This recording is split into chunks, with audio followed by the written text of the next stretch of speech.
Hey Roanoke, thanks for joining me for another episode of If You Know, You Know, a municipal podcast brought to you by the City of Roanoke. I'm your host, Carol Corbin, and I'm here to bring you all things Roanoke. We go behind the scenes and learn more about some of the good and interesting things happening around the Star City. And my favorite part, I get to introduce you to some of the amazing people who serve our community and how the work that they do impacts both our city and you. Today, we're closing out our 3-episode series on the 40th anniversary of Hurricane Juan and the flood of '85.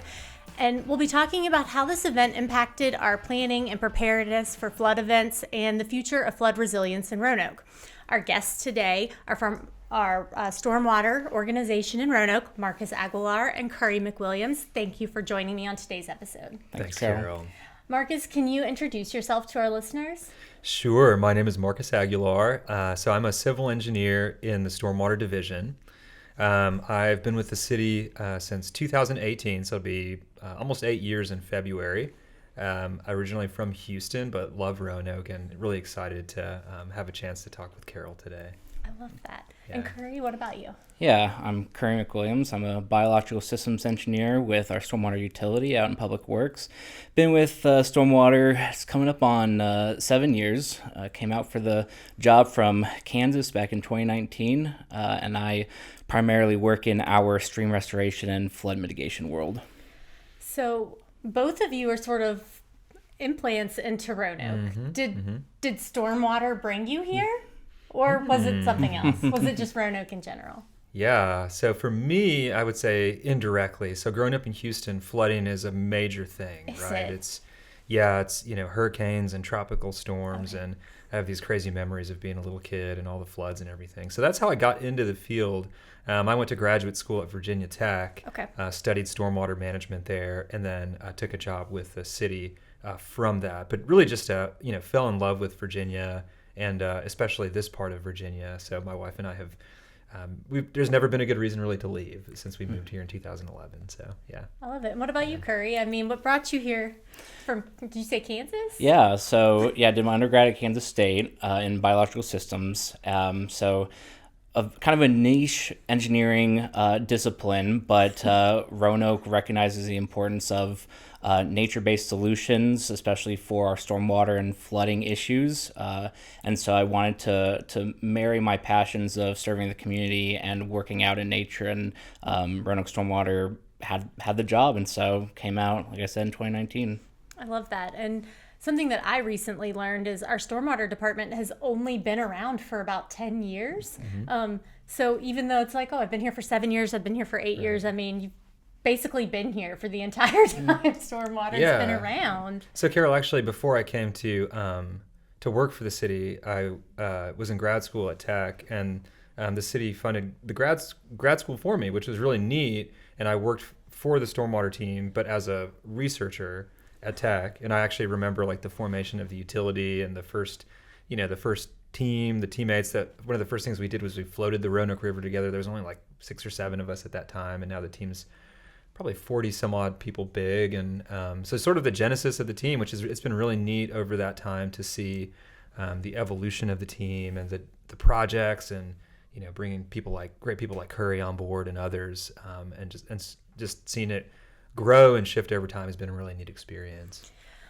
I love that. And so that sort of leads us into, we've got a team of around 40 people working on flood resilience and stormwater projects throughout our community. Let's talk about what kind of projects those are. So Curry, can you tell us what you're currently working on?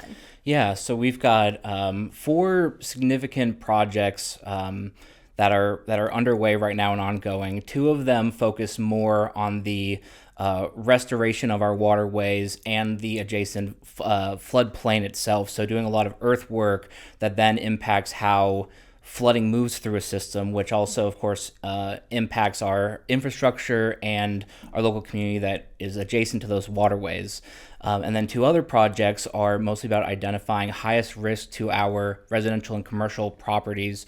And so that's a lot of acquisition and demolition of high-risk structures along our waterways that are at highest risk of flooding. So when you talk about some of the earthwork and the sort of natural work that you get to do in the community. Where are these projects at? I know you're working on 4, but where are they in our community? Yeah, so we have a significant project off of Pierce Creek Road near Northwood Drive.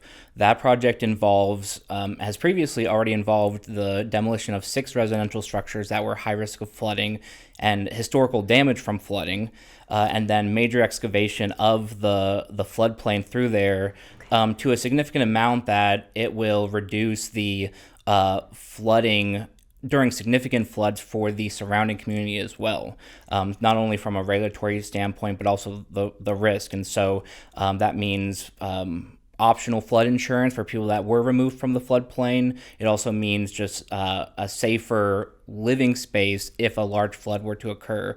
A second smaller project is happening off of Garden City Boulevard that'll be going to construction this fall.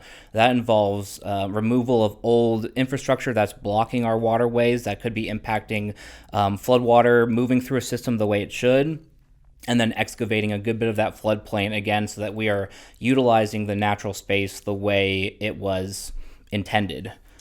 And so with those projects, sometimes as the stormwater group, you're actually getting to do that work yourself, and sometimes you're sort of project managing how that process happens with our contractors, correct? That's correct. A lot of our larger projects are design build projects, which means the city has hired out a design firm and a heavy equipment contractor that will do all of this work. So my role in that is making sure that the contract and the design is serving our city the best way it can, and that's a lot of different aspects, including what's doing best with the budget that we have, the best for our citizens, best for city administration, and also, of course, all 4 of the projects that I mentioned that are ongoing are grant-based on a state and federal level. So also making sure we're following all grant requirements so that we can get reimbursed at the very end. So. Love that.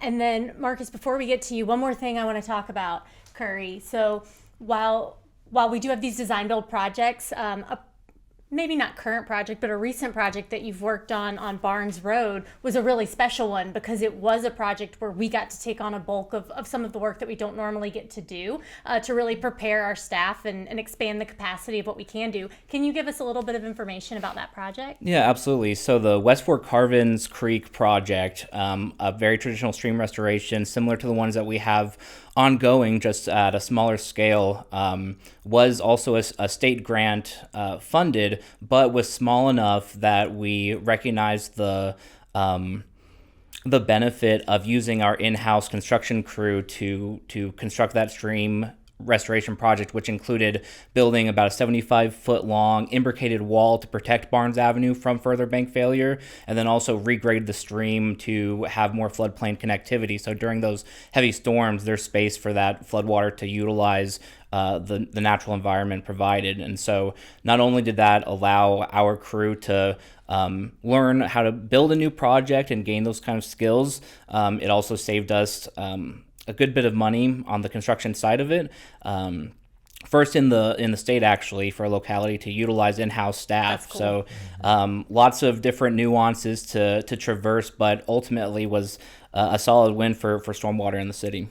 Absolutely. And I can't wait to see if there are future projects that we sort of identify that might meet that same criteria where we can put those skills to use again, because that was really fun for me to follow. I appreciated that. Absolutely. Maybe just to dovetail on that, I hope this is okay, Carol, but one of the big issues that I think are the whole picture of flood resilience is facing is that at the end of it, there have to be lots and lots of people that know how to do and build great projects, right? And we have a workforce challenge, really, where there's not enough people that know how to do that kind of work, that are good at it, that can deliver it in a timely fashion. That's a national problem, but that's especially true in a smaller economy like Roanoke, where you don't necessarily have a huge construction economy.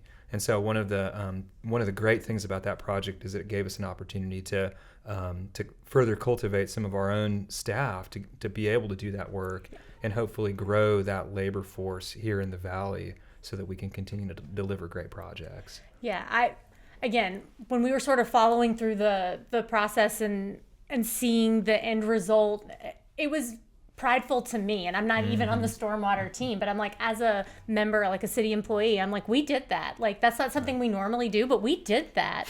And I was so, I mean, maybe I'm a bit of a geek, but I was really excited about it and to learn about the process. So I wanted to bring it up because I know that we work on a lot of projects, and there are a lot of projects that are bigger than, you know, we may be able to handle. So we do work with contractors, but to know that that was one that we got to spread our wings a little bit, like, I loved it. And so, Marcus, what about you? Curry's working in stream restoration. What kind of projects are you working in? Yeah, so one thing I'll just mention is that, you know, I've been in the flooding engineering world for about 15 years now. And when I started doing that kind of work, the only, you know, materials that we ever thought of using was concrete and steel, you know, and it was a very, you know, the civil engineering disciplines were very fixed in the way that we approached flooding, right? It was get the water out of the landscape, off the surface as quickly as possible. And no doubt there are certain situations where you do have to do that. But over the years, the use of natural materials and the application of natural principles has really become really more of a standard in the flood management world and the flood resilience world. And so people that have, like Curry, that have skill sets that allow them to use engineering principles, but also natural materials like plants and soil and earth to address flooding has been a really big thing. So you've heard about some of the projects that he's engaged in, which are really neat. And some of the types of projects that I do are a little different, although I help him with the stream projects a little bit as well. Probably the big one right now is downtown on First Street and Salem Avenue. I'm sure many folks have seen the big construction site down there, and excavators and noise, and so we really appreciate everyone's patience in the messy site down there. But we're making some good progress. So basically, that project is the first of what we believe will be several to try to address the flash flooding issues in downtown Roanoke. That one is basically we're constructing very, very large storm drain pipes underground to help the water get off of the surface and into the tunnel system, which is actually underneath Campbell Avenue. It's kind of a neat side story, as efficiently as possible. In addition to that, it's sort of like the drainage piece is a super important piece of it, of course. But there's also the maintenance component. So we actually really don't really have a great ability to get into the tunnels right now. They're almost 150 years old. So it's difficult. There's confined space, there's traffic, there's all the things.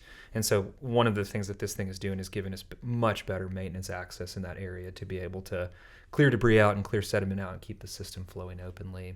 And also with that, there's some really great, we're putting new drinking water lines in as well. It's part of a lot of our projects that folks don't know about, is that, you know, in order to actually squeeze a pipe that large into the ground, we have to reconfigure everything. So the drinking water pipes down there were about 100 years old. It was time to replace them anyway.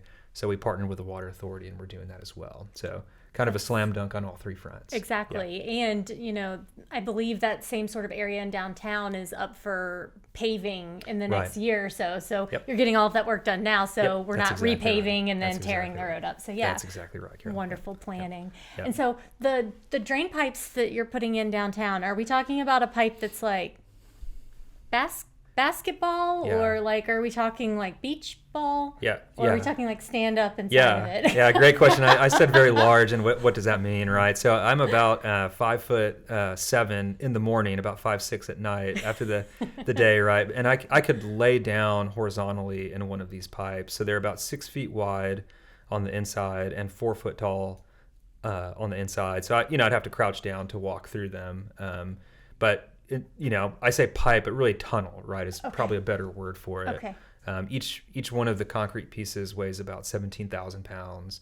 So that's why we have such a large excavator out there, and the volume of water that this thing's going to be able to pass is really significant. So it really never ceases to amaze me, like when folks in our infrastructure departments just throw out like, it's just like 17,000 pounds. It's only 30,000 pounds. You could walk in it if you needed to. I mean, it's just crazy. Like, how did you decide that you wanted to do this, Marcus? Like, what made you say, I'm going to like work in stormwater? Because like before working in my current role, like I never even knew what stormwater would do. Yeah. Yeah, that's a great question, and a lot of infrastructure is invisible. If it's doing its job well, you never see it, and so it is kind of a funny thing. It's like, why would you get into that? It's not we don't do a great job at marketing, right? Because it's invisible, and I think Curry's projects are really neat because you can see them from the surface. So there's that. But I guess for me personally, as I mentioned earlier, I grew up in Houston, so I have this just memory of flooding and really wanting to invest in that and try to do something about that more longer range in my career. I've also shared this with folks. I love being able to make improvements in the city that I live in the city that I've invested in. My family lives here. We have a great community here. We have great friends, and the projects are, I would say, they're painful, right? They're hard to construct. There's issues and you have to manage them, and there's times where you're like, oh wow, this is a lot. But when you finish one, it's very rewarding to be able to look at it and say, you know what, there was a problem there, and we made a dent in it. We made a substantial dent in it, and this thing over here is functioning better.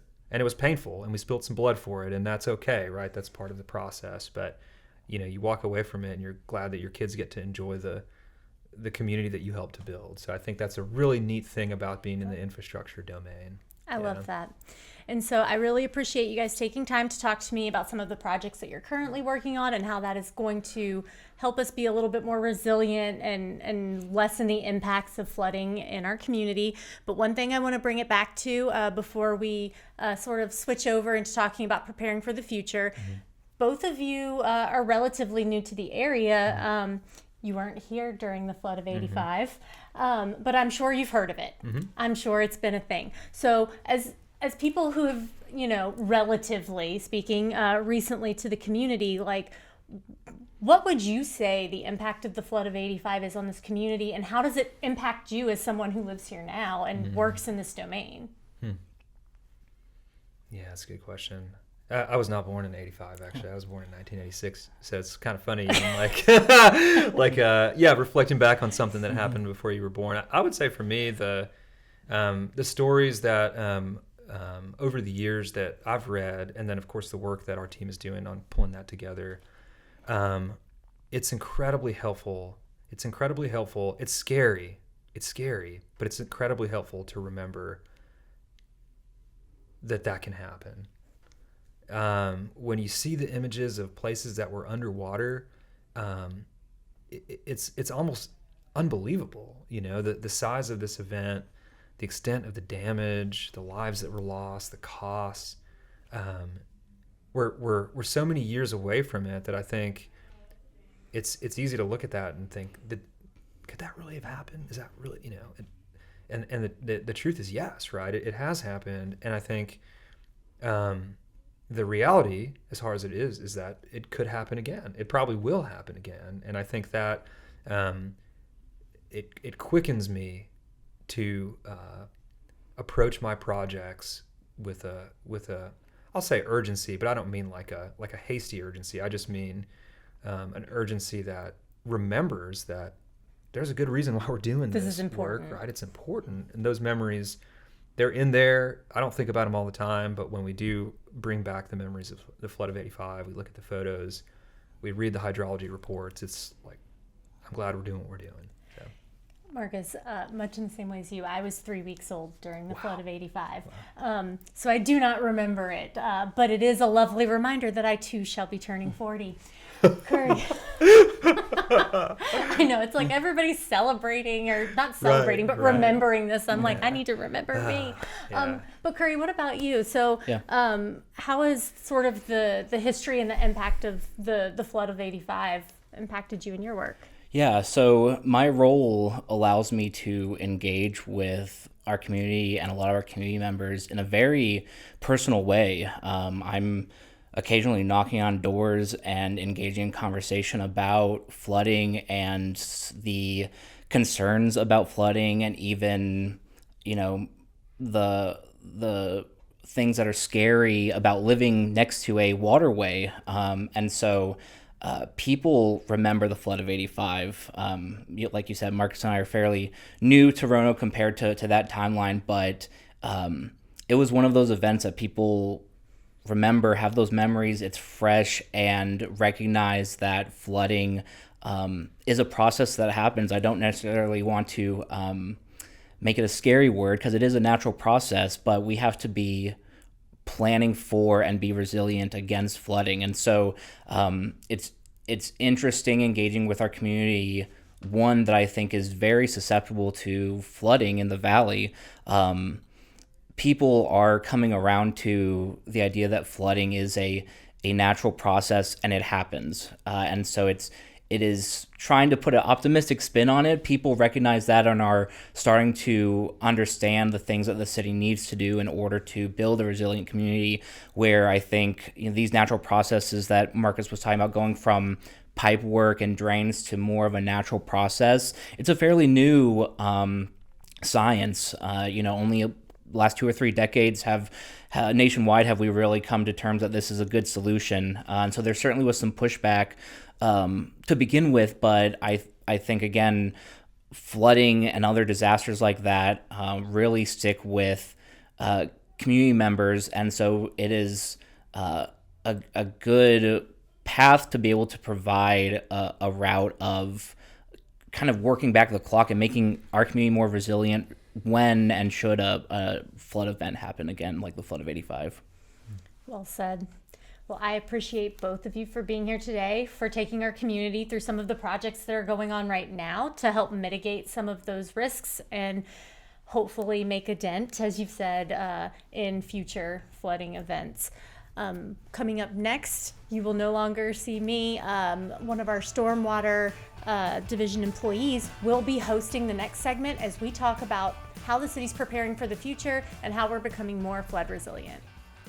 Hello and welcome back. I am Gwyneth Martin. I am an environmental specialist with the City of Roanoke Stormwater Utility. And here with me are 2 of my coworkers. If they could introduce themselves, please. Hi, I'm Ian Shaw. I'm the Stormwater Utility Manager in the Department of Public Works for the city. I've been in that role for about 5 years, and I've worked for the city for 19 years. And I'm Mackenzie Brocker. I'm the Water Quality Administrator in the Stormwater Utility at Public Works for the city. And I've been with Stormwater for 9 years. Well, thank you both for being here with us today. To jump kind of right into things, the first kind of perspective we want to get on what the flood of '85 kind of has done to how the city operates today is to really look at that impact and to kind of deep dive into that. So if you could, explain a little bit about how the flood of '85 impacted the city's internal organization, but also how it affected its approach to flooding, kind of in both ways, according to your roles. Sure. If you look at it from a city perspective, and particularly with Public Works and Stormwater, especially with Stormwater being a relatively new department in the city, really just trying to looking at the flood of '85 as sort of a benchmark of what kind of a worst case situation could look like, and how do we make sure we're ready for that type of event in the future. So a lot of education and outreach that we do in Stormwater with emergency management, just on whether it's as simple as turn around, don't drown, advising people on how to be more flood resilient around their property, and then how to be proactive with how we identify projects to help reduce flood risk in the city. Great. And Mackenzie, what do you have to say about that? What do I have to say about that? What do you have to say about that? Yeah, I mean, obviously I wasn't around, but I think the flood of '85 still informs a lot of our thinking and decisions. Like Ian said, just in terms of this is kind of the worst case scenario, but also how seriously we need to take flooding and flood planning. And, when the utility was created, that kind of was another shift in thinking about flooding. And even in the last 5 or 6 years, we've kind of focused more on resilience to natural disasters, and we keep flood of '85 as kind of a thought in the back of our mind, and how we understand flooding in the city as well. So it's kind of informs the background of a lot of our thought and thinking as we go forward into other planning efforts. Can I ask a weird question? Mm-hmm. So you're looking at the flood of '85 as a benchmark to inform your work. So you've got like water levels and flow rates, and you're looking at that. You're also collecting stories, and you're looking at how the community was impacted by this. Ian, I don't know if you were here during the flood of 85, but for those of you who maybe weren't, do you almost feel like you've heard so many stories, you've looked at this data, it's such a benchmark in our community's history that you almost have like your own memories of it, even though you weren't here, because you have all of this information about it that you're using to then inform future decisions. Because I was a baby, but I almost feel like I have memories of what it was like because I hear about it all the time. Do you ever feel like you're like, yeah, I kind of know what it would have been like? Yeah, kind of adopted memories. I don't know if I think of them as memories, but I definitely, like people like, oh yeah, the flood of 85. I'm like, oh yeah, I know exactly what you're talking about. But I'm like, I wasn't born then, so in actuality, I don't. But yeah, it's like very familiar to talk about, think about, because we're always looking at the pictures and maps and thinking about it. So yeah, that's an interesting way to put it, is like we've kind of adopted the memories, downloaded them as our downloaded them. Like they're now part of like your story and how you're looking, at the community. Like, because, just going through and hearing some of, the stories that have come in, hearing some of our staff stories, going back and looking at things, each year as we approach the anniversary of it happening, like I think about it more and more each time. And I feel like I have more information, and that information somehow like downloads onto what my own experience would be. But like as somebody who's a baby, I don't have an experience that I remember, but I feel like I was part of it. Yeah. So it almost feels like you might be part of it, taking in all the stories, I guess. Exactly. That's kind of part of the intent too, is like, people connect with stories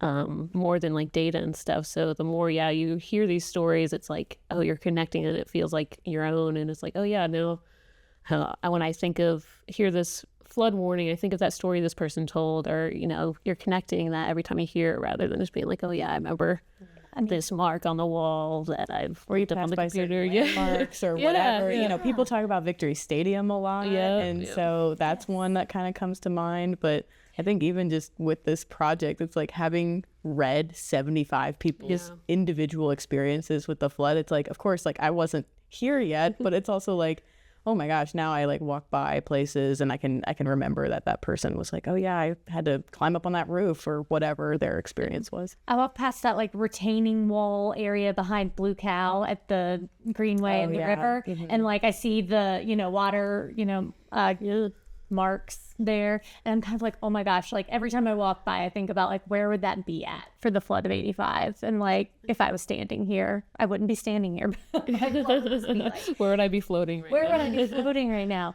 And so I didn't need to take us off on a tangent, but just sort of being in this realm, like, I feel like it's, even though I wasn't a part of it, it's still a part of like my community history, and like it is still a part of it. So yeah, that's awesome to hear. I think that's part of why we're doing this project, is to get that people feeling it. Yeah. So Gwen, didn't mean to take us off. You're all good. On a side street. It's really interesting, and I think a lot of people feel that way. So it is good to bring it up. I think just kind of going back to what we were talking about before with like the city's approach to flooding and everything like that. How do you feel like the city's approach to flooding has changed over time? I mean, both of you have been in stormwater for quite a while now, so it's like, have you seen changes in how we approach flooding in the city, or even just since the event itself? Yeah, I think just trying to just making sure that our residents and business owners are informed. I mean, certainly a lot of the city was already developed at the time of the flood of 85, and, sort of looking at, downtown is in the floodplain. We can't, like undo downtown. So it's like, how do we make sure we're talking with our business owners to make sure they're informed, they know what to do if there's a flood, make sure people are taking the weather advisory seriously.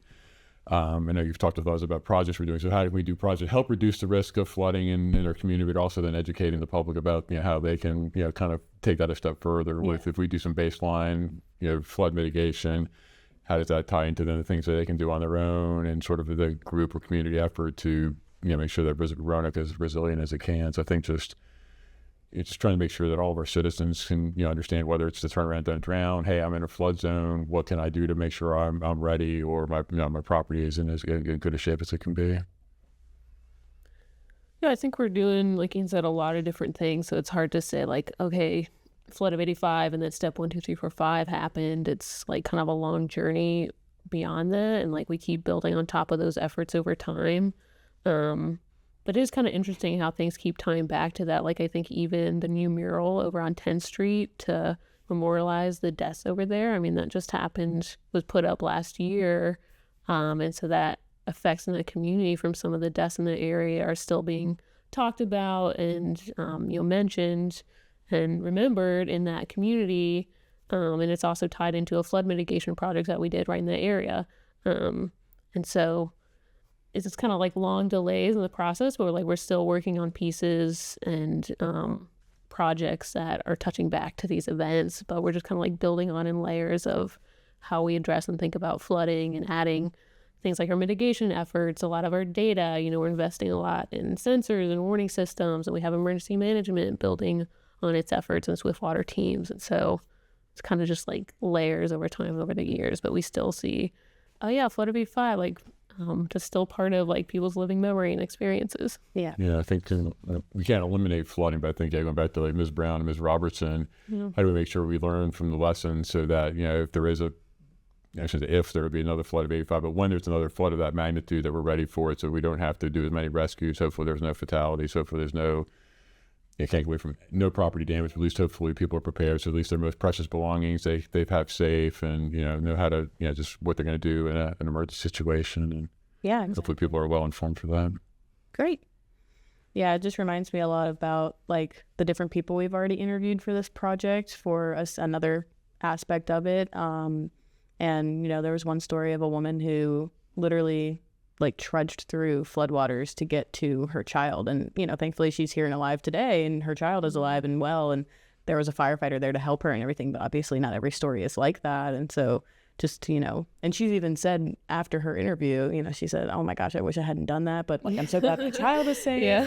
And so she even was like, do not do that. Like, do not recommended. If something happens, please don't do that. But she was just like, the community was very helpful. And so I think people feel that really strong, like community connection around events like this. And then it informs, of course, policy and everything that we end up doing 40 years later. Yeah. And so the flood happened in 1985, but the Stormwater Department wasn't created until 2014. Can you talk a little bit about maybe what we know about what happened kind of in between that time? I know we've already talked about that a little bit, but if we could talk maybe a little bit just about some of the projects that went into place or things that the city has done to kind of get from there to here. Yeah, so prior to the stormwater being its own division of the Public Works, City Engineer's Office has done an awful lot of work on flood resilience. So they were really the ones working the Roanoke River flood reduction project. Groundwork that was laid back in 1970, certainly the flood of 85, that really had a new sense of importance. But, engineering was very big on all the land acquisition and construction of the Roanoke River flood reduction project and those bench cuts, which definitely are a big help for the more modest sized flood events. They're also very active in some of the initial, buying out flood-prone properties, particularly in Garden City and then some other parts of the city as well. So, right. A lot of that work that engineering started back, in the 90s, 2000s, then kind of rolls into the work that we're doing today as stormwater. Great. Mm-hmm. Yeah, I'm just adding, joining the NFIP and the CRS program in between there as well. People didn't know about those, but those are some programs too that, the city is putting effort into those to improve our flood management programs. So what does CRS stand for? Community Rating System. Thanks. Yeah. And that's a FEMA program Yep. that the city takes part in, and we kind of get recertified every year to be a part of that program. Yeah, and that gets discounts for the citizens on their flood insurance. So Yep. the city has invested in making that priority since I think 2008 or earlier. I think we officially joined in like the late 90s, but. And with that gets our community members who need flood insurance 6% discount, or is it more than that? It's more than that. It's 20% now. Wait, what? Yeah, thanks for setting us up there.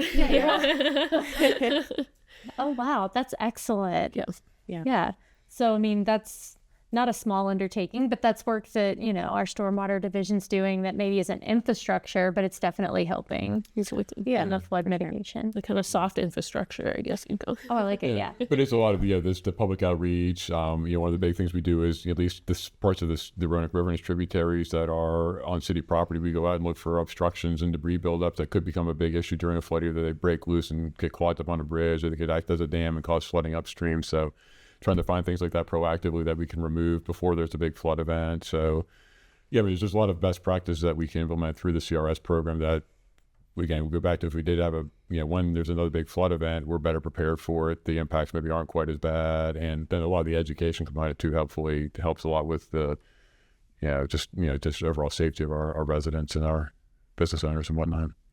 And a lot of the mapping too is included in the CRS program. So a lot of the GIS technology, that didn't exist in 1985, the mapping of our floodplains and stuff and making that easily accessible, that's been a lot of improvement even since I've started in stormwater. So it's been cool to see that grow and be a lot more accessible to the public and easy to use. So that's great. Absolutely.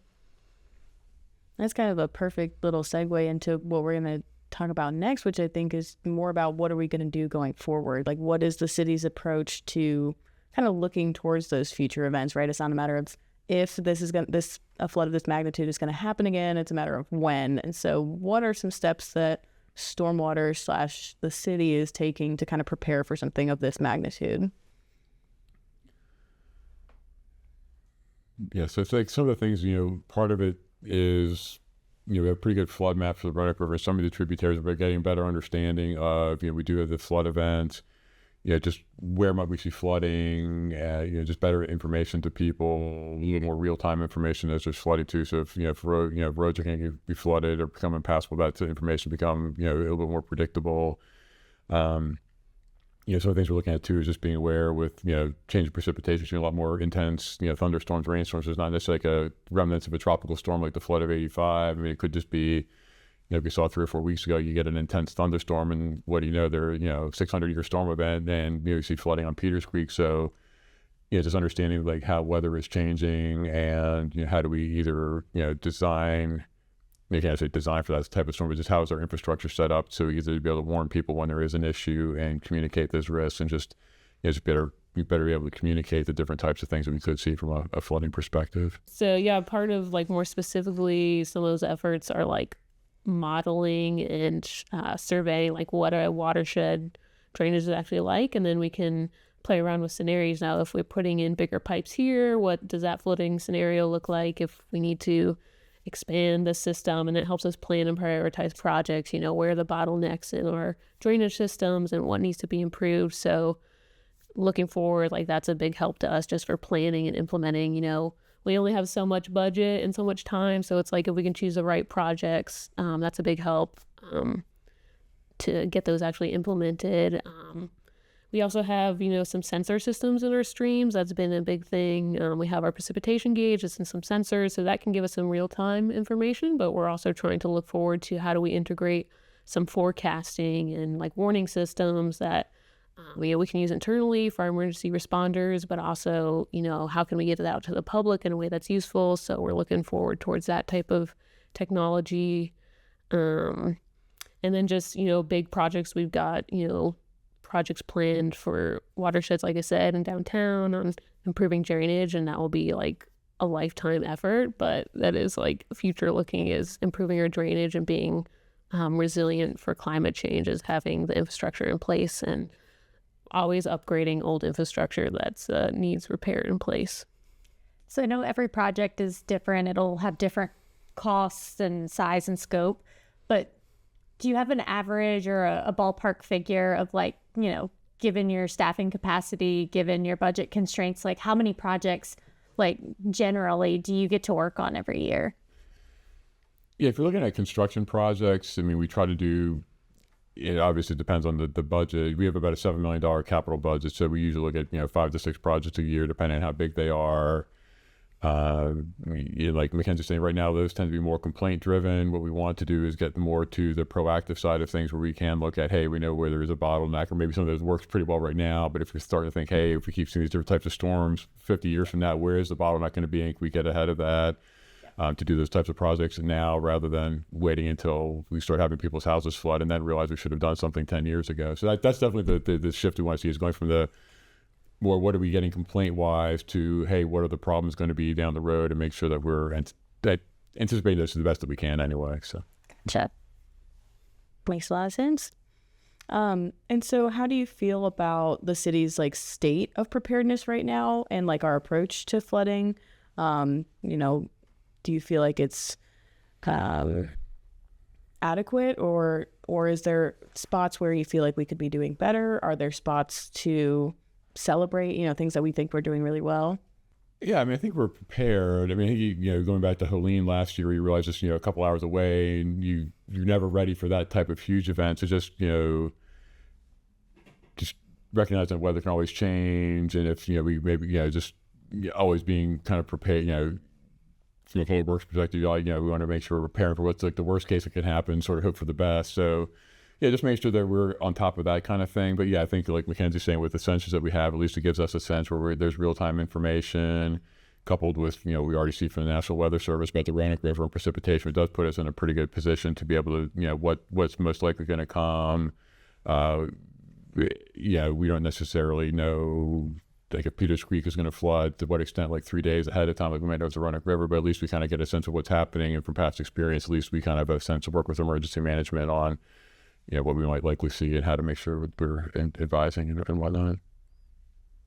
Yeah, I'd say I feel pretty positive about where we're at right now. I mean, I think every time there's like a flooding event, or I feel like we always learn something and find new places like, oh yeah, like we could improve here and stuff. But I think our coordination between all our different departments has gotten really good, and we're integrating a lot of our systems and technology and communications, and that like just leads to like things building and adapting to new challenges pretty quickly, which is really positive. And I think that's a good spot to be at the city, is like we have all these different departments and we're working pretty well together, and we're communicating about like, oh, this would be a good thing to improve on and start working on it, and identifying, oh, there's these grants available, and so far there's a staying available. And it's like, I think that's a good spot to be in. Is like, yeah, everything's not like perfect and totally solved, but we have good systems in place to keep working for them, and we're kind of all aligned on like, yeah, this is a good direction to be going. So I think it seems confident and comfortable in that situation. Good. And I guess if there are lessons learned, especially from Hurricane Helene, kind of most recent large storm, but then even from Ian, like you mentioned earlier, the Peters Creek storm that happened back in August that dumped a bunch of rain on a very small area. What are some of the lessons that are kind of coming out of these events? They're happening over the last year or so. What are some of those things that come out of those, like either small, really intense storms, or even like the larger storms like Hurricane Helene? Are there any lessons to be learned there going forward? I mean, I guess I'd say from Helene is probably just make sure you're always just paying attention. Hopefully we never see the 11 inches of rain or the 30 inches of rain, right. But just, if you start seeing the weather that's kind of heading that way, just making sure somebody's, paying attention, and not just, oh, we got a weather forecast 4 hours ago, we're just going to assume that's good, but just making sure that you got people who are paying attention. And thankfully we do these precipitation gauges and whatnot, so we can kind of see like, hey, if if there's a National Weather Service chart that shows it's flat, but one of our gauges is spiking, hey, there's something weird going on, we need to be paying attention. And so just always just the weather forecasts are great, but just recognizing that everything can be very localized too. So I think Helene's just like always just have your eyes open and make sure we know what's going on. I think with Peters Creek, something like that is kind of similar, I suppose, just as we're seeing information coming in, just making sure it's getting communicated. And I think like Mackenzie was saying earlier, with the sensors and the rain gauges we have, especially the way that AI is changing things, would be really nice. So like in 4 or 5 years, if somebody could, like you get the localized weather forecast and the rain gauge, and like, instead of like how here's like the, the flash flood warning for like Roanoke City, Roanoke County, Botetourt County, Franklin County. Oh, there maybe here's this warning broadly, but oh yeah, by the way, if you're in Peters Creek, like, yeah, you really ought to be looking at, you're really going to get pummeled in 10 minutes or something. And kind of at least kind of the way to get a little bit of a warning on something like that. Yeah. So And you just figure the way technology's changed, it's probably not too far off that there's a lot more capability for that. That'd be cool. Well, and you might be able to like target, Star City alerts or something in that way. Enough people sign up, and then if we can have for instance, it's Peters Creek again. Okay, we just send out an alert to some of them. Yeah, I think for me at least, especially with that storm, it just reminds me like there's always things that you aren't expecting, like we're kind of used to now, at least in our department, like, oh yeah, hurricane's coming, we're gonna get these bands, it could end up in a big storm or it could kind of blow over. You're kind of expecting things to be associated with hurricanes, but then you get like this random microburst storm on Peters Creek, and you're like, where did that come? I forgot that was like a possibility. So yeah, well, the mountains it's like keeps you on your toes. The topography of the area can break up storms or cause them kind of settle and dump a bunch of rain on just one section. And I think we've seen over time that certain parts of the city get different amounts of rain, just like even over the course of the summer or something like that.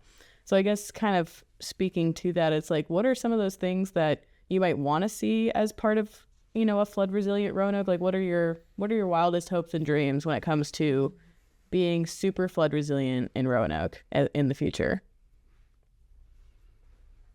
Wildest hopes and dreams. Elevate downtown. All of downtown is on city stilts. is elevated. Like a beach. Yeah, it's like a beach, and then you can tube underneath of it on the way on the stream. The Jetsons or something. Yeah. Being good.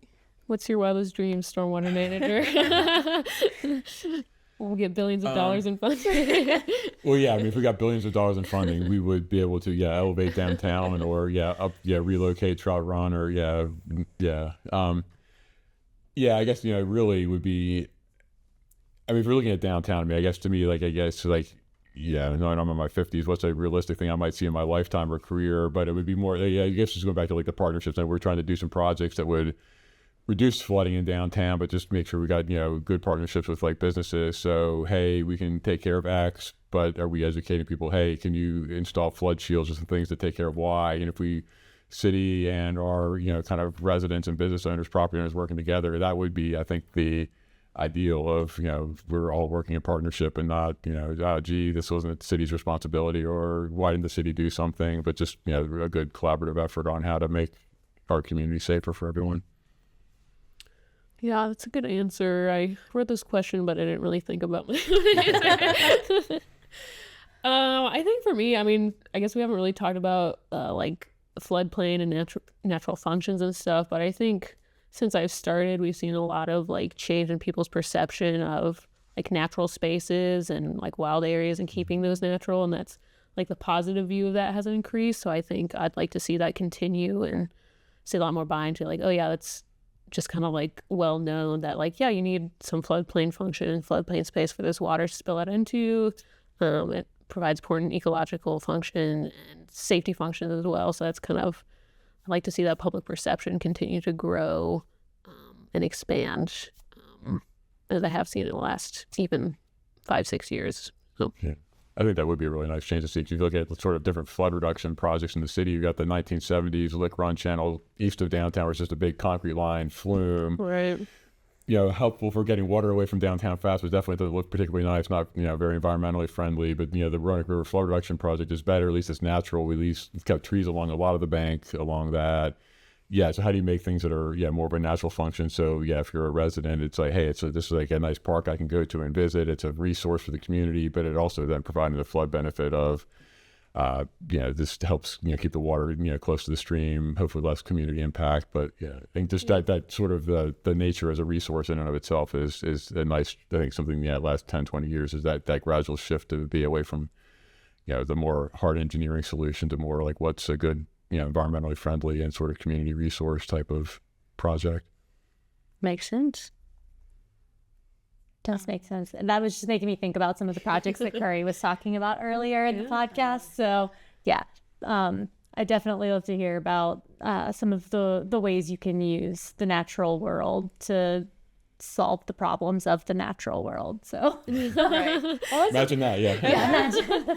That's a big thing that I think just continues to be part of our outreach and education in our department too, is just reminding people that flooding is just a normal process. It's going to happen no matter what. And we're doing everything we can to mitigate it, of course, for, human safety and everything like that. But it's also just how the environment works. And so, I think we've noticed, like Mackenzie said, people kind of buying into that more a little bit about the natural functions of the floodplain, but then also just the natural actions of the river itself. So, Yeah, so we say, in stormwater, one of our goals is to reduce flood risk, not to reduce flooding, because flooding will happen, but we're concerned about the risk to property and human safety and things like that. So we can reduce that, but flooding still has to go somewhere. But as long as it's going somewhere that's not causing risk, then that's no problem. yeah, exactly. Well, and I always have in the back of my head, I was like, it's one of those things that like you would maybe tell somebody in elementary school and they'd be like, okay, but like you literally looked at me one day and you were like, well, we're by a river. Like if there's a river, it's going to flood. And I was like, well, if you put it like that, of course it is. But a lot of people don't think about it like that. They just think, oh, it's fun to have a creek in my backyard or whatever. And it's like, yeah, it is until you get a lot of rain and then it's not so pleasant. But correct. Thank you, everyone, for following along this 3-episode series as we have looked at the past, present, and future of flooding in the Roanoke Valley. If you would like to learn more about the Flood of '85 and the Roanoke Remembers Project, that information will be available on the city's website at roanokeva.gov. Thank you so much, and we'll catch you next time.